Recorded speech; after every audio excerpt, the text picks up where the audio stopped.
Hello, I'm Mei-Ling Wong. I'm the Senior Director of Production at Games for Change and the Executive Producer of this year's festival. Thank you so much for being here. I'm especially delighted to introduce our next talk on G4C's award-winning VR documentary, On the Morning You Wake, to the End of the World. Please join me in welcoming to the stage XR creative strategist and impact producer, Michaela Ternasky-Holland, who collaborated with Games for Change to craft and execute a year-long impact campaign around this project. She is joined by Jan Plass, Professor of Educational Communication and Technology, and the Paulette Goddard Chair of Digital Media and Learning Sciences at NYU. Jan helped evaluate the engagement and impact of the experience, along with partner Bruce Homer of CUNY, and together, Michaela and Jan will present the high-level strategies and key findings behind this groundbreaking collaboration.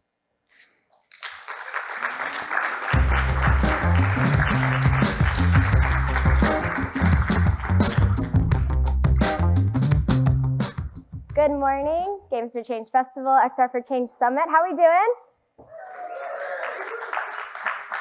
I'll just assume you haven't had lunch yet. We're gonna go to the next slide and start with a video.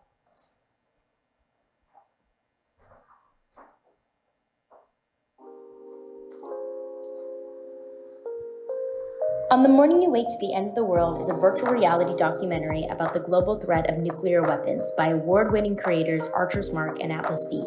The three-part experience immerses the audience in the 2018 Hawaiian False Ballistic Missile Alert, with stunning visuals, audio testimonials, and the spoken words of acclaimed poet Dr. Jamaica Heoli Melakalani Osario. Remember our Aina and all the ways she has fed us in the quiet darkness before the blast. Dive yourself back into the depth of creation, recalling all the times our world has ended before. On the Morning You Wake is at the center of a long-term impact campaign to build awareness and inspire action, led by executive producer Games for Change. With the advice of 3 Impact Fellows, Ray Atchison, Lovely Umayam, and Cynthia Lazaroff, and an easily transportable immersive learning experience, Games for Change has showcased On the Morning You Wake to different audiences all around the world, like policymakers, teachers, students, and the general public. We have the support of a network of extraordinary organizations like the United Nations, Nobel Peace Center, and the International Campaign Against Nuclear Weapons. To date, through this impact campaign, Games for Change has presented the project in over 10 countries, hosted over 20 impact and research-based activations, and has had over 3,500 participants. For each screening, Games for Change provides audience members with multiple pathways for engagement through pre- and post-experience surveys and localized calls to action. From surveys, staff interviews, and booking data, Games for Change has published a white paper, impact report, and a best practices field report for XR and social impact. On the Morning You Wake stands for peace. As long as nuclear weapons exist, their presence, production, and potential use will only lead to violence and destruction. Games for Change is committed to making the world a safer and better place using the power of technologies like virtual reality. Through their XR for Change program, Games for Change will continue to empower creators, projects, and impact campaigns just like On the Morning You Wake to the End of the World.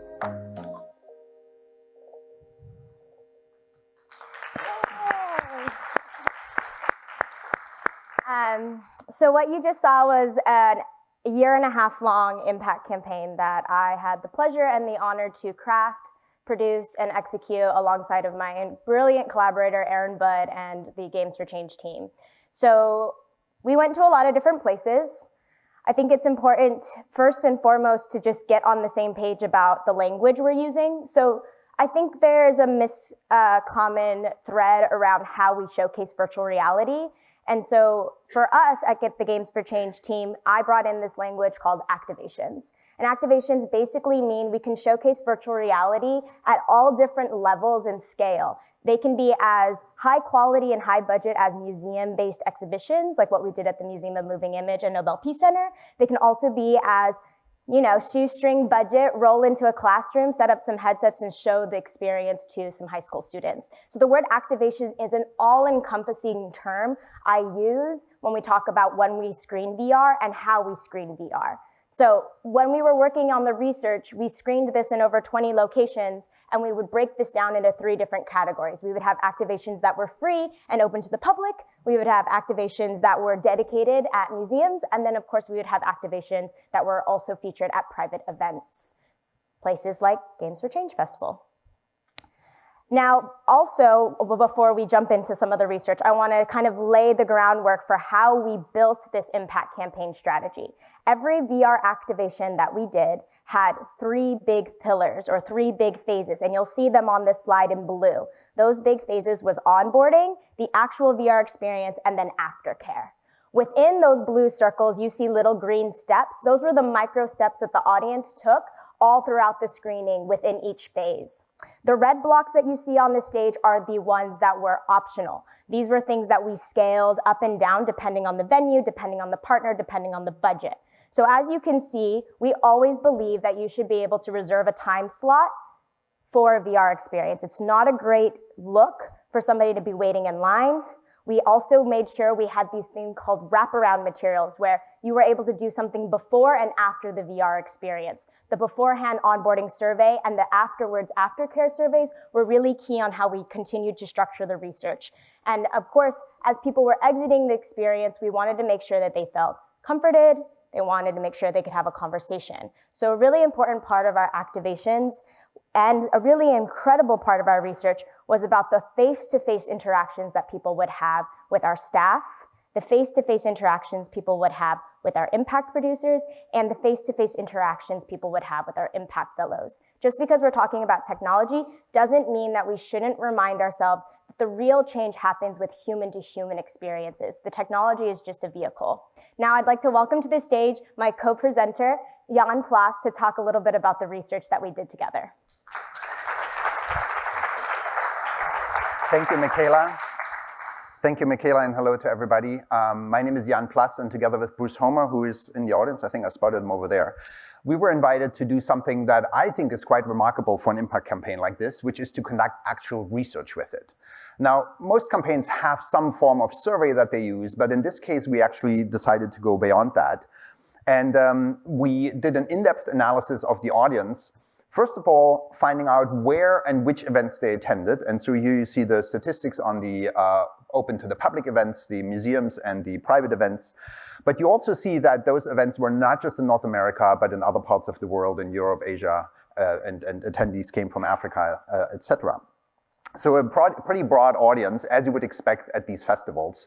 But what was interesting is that the reason for attending was not that they came for a specific experience. They were interested in general in what the festival had to offer, and they were curious about what the different offerings were of, in this case, VR experiences.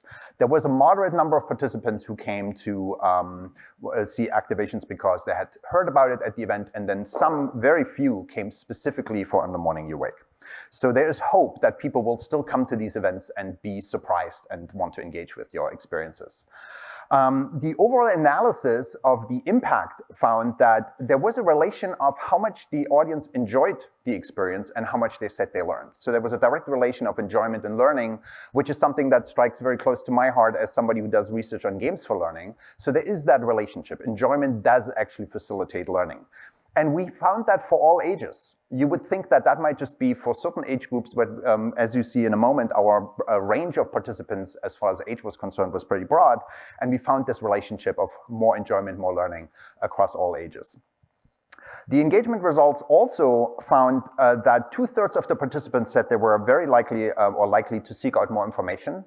That's a great result. And almost 75% across the board, roughly 75%, reported that they were intended to take further action.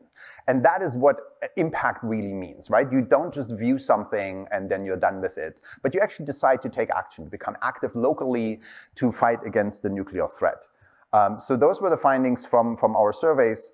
But what was really exciting about this research is that we did a comparison of virtual reality experience of On the Morning You Wake and a tablet-based experience. And the tablet-based experience used a regular film version of the same experience and delivered that on iPads. So we were able to compare those two, and our research question was actually, is there more engagement and impact when we have a virtual reality presentation versus a tablet-based presentation?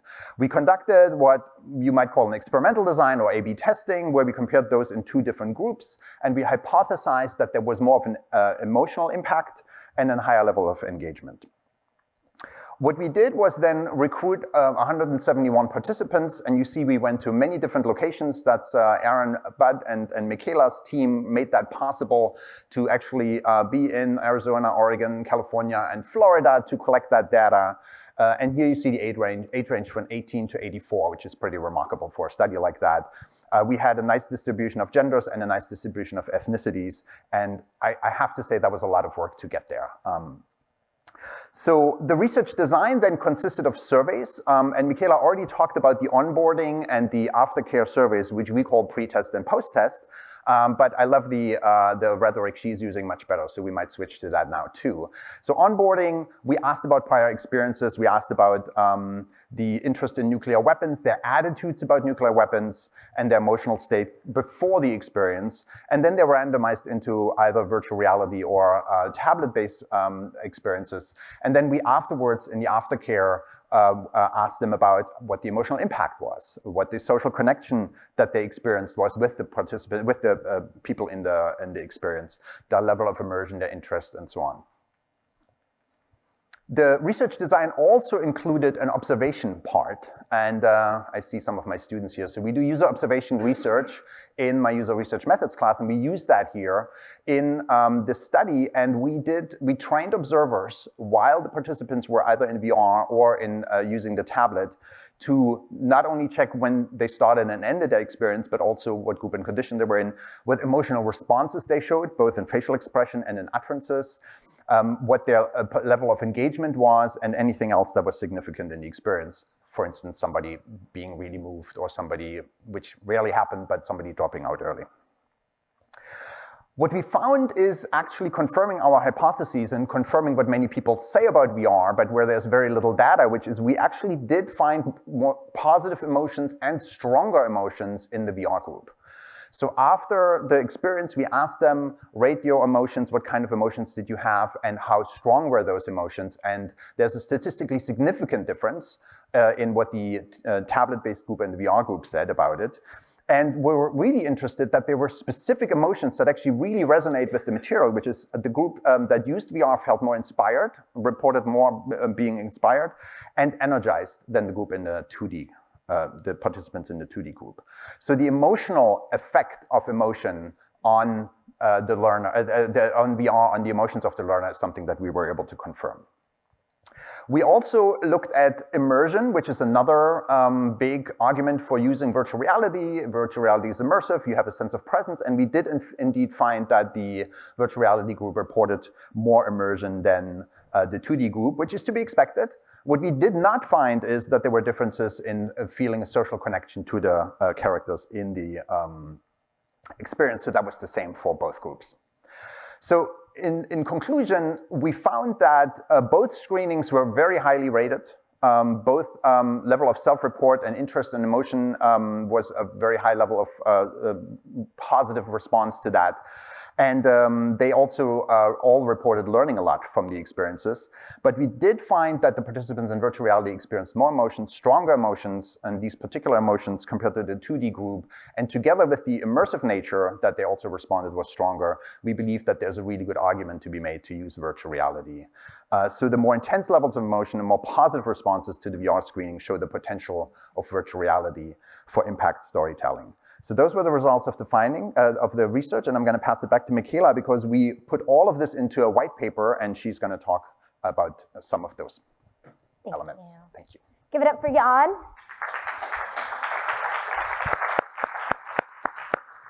So I think a lot of you are probably sitting here coming from two different camps. We have our academia camp, who obviously, hopefully Jan's piece of this presentation was really fulfilling for.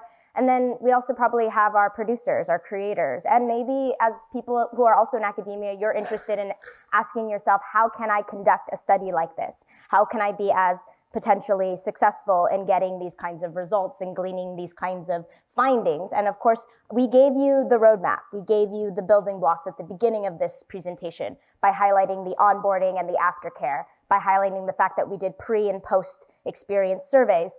But I think there's something else we need to talk about. And that is that virtual reality is not easy, right? You can't just like throw people into a screening room and play a nice big projector. It is something that takes really intimate, hard work for each and every person that you put through headsets. And it's important to recognize that with On the Morning You Wake, we were using a tetherless headset. It was a standalone headset. We did not need to worry about packing and lugging big pieces of hardware with us other than the headsets themselves. We were not packing and lugging PC computers. We were not packing and lugging PC laptops. We didn't have 10,000 wires. So if you're thinking about creating an experience that's scalable, starting with your developers, starting with your team of engineers, starting with your team of designers, if you want to make this something that can reach many people, you might want to think about creating a tetherless experience. Now, because we created a tetherless experience, everything I'm about to tell you is going to be pertinent to a tetherless experience, but could also be used for tethered. So I want to make sure we all know that there's a difference. It's important if you are managing multiple devices that you use some sort of management software. Most headsets require individual account information, but there are ways you can make it easier for yourself and your team to create a scalable VR experience. Our management software over at Games for Change is called ManageXR. It allows us to have a customized home screen, and it also allows us to look at the headsets and make sure they're up to date with whatever builds we want. So we can hit as many builds of different experiences as we want on those headsets. And another piece of item that we found was very helpful were production pelicans. We literally built foam, we really cut out foam in these production pelicans so we could have a rolling, easy to transport solution. I think a lot of people think that virtual reality is going to be this big, amazing, beautiful thing, and then they try it and they hate it, but they hate producing these activations because it's so much work, it's so much energy. So Aaron and I together figured out, how can we make this easier and not harder? What if it was just like a luggage? We just roll it in, we pop it up, and we get it going. And that's exactly what we did. These VR headset fleets carry 4 headsets in each Pelican, 2 iPads, all charging, all batteries, and we have an air tag that goes into every single Pelican so we can track where that Pelican is all over the world or all over the United States. Another big part that I think people don't talk about is timeline. To create a VR activation, there are multiple phases. You have to talk to a partner. That's a huge discussion in of itself. You have to make sure you're thinking about the pre-production phase, the actual production phase, the wrap-up post-production phase. Not just, oh, did we go, did we do it? But are you documenting your actual production? Are you making sure you're taking photos and videos? Are you making sure you're paying people on time? Are you making sure you're training your staff? All of this is a little bit of extra time and energy that maybe something like an iPad-based experience or something like a film experience doesn't take. But virtual reality just takes that extra little bit of time, effort, and energy. Another thing I want to open up to you all as shared information. For our team, it took us 1 to 4 months to create an open to the public experience, 4 to 6 months to create a museum exhibit. I recommend 6+ months if you can. And for private events, again, 1 to 3 months. I mentioned this at the beginning of our presentation, and it's important that I go back to it. It is not just about what the technology does, it's about what the people do before and after they use the technology. And so your staff is the most important part of any VR activation. They are the ones that are the make or break of your experience. It is your job, if you are the one leading this VR charge, to make sure that your audience has the best version of a VR-based experience as possible, both inside and outside of a headset, and staff training is really important to do that. Our goals with staff training when we come on site is to always make sure the staff feels empowered, educated, and make sure they understand the intention of the project itself. If the intention of the project is to create a conversation around peace building, we make sure they are empowered to do that. If the intention of the project is to have them leave with a question, we make sure they're empowered to ask them that question at the end of the experience. So no matter what you're doing, make sure your staff is trained. The number of staff you need really depends on the size of your activation and the duration of your VR experience and the type of headset you're going to have. So make sure you always staff adequately. It will take a huge stress and burden off you and your team. So that is about the end. I have about 90 seconds left. I see this counter counting me down. I just want to say we don't just have a 50-page white paper that Jan and myself and Bruce and Aaron put together. We also have some of these amazing breakout materials that are less than 20 Google slides. They're quick, easy tidbits that take the best of the white paper and put them in a way that you and your team can look at them quickly and easily. Those are the impact report, which really highlights the research, and the best practices guide, which really highlights the impact campaign. So this is where you can find us. I'm sure since all of you are in the building, you all know where to find Games for Change. But before we end this, I would like to just flash this beautiful QR code so you all can scan it and read and look at the white paper that we are talking to you about today. I just want to thank so much to Games for Change for having us. I want to thank you, the audience, for being here. And of course, I want to give a huge hand to my co-presenter, Jan, for coming here today to talk to me about the work we did.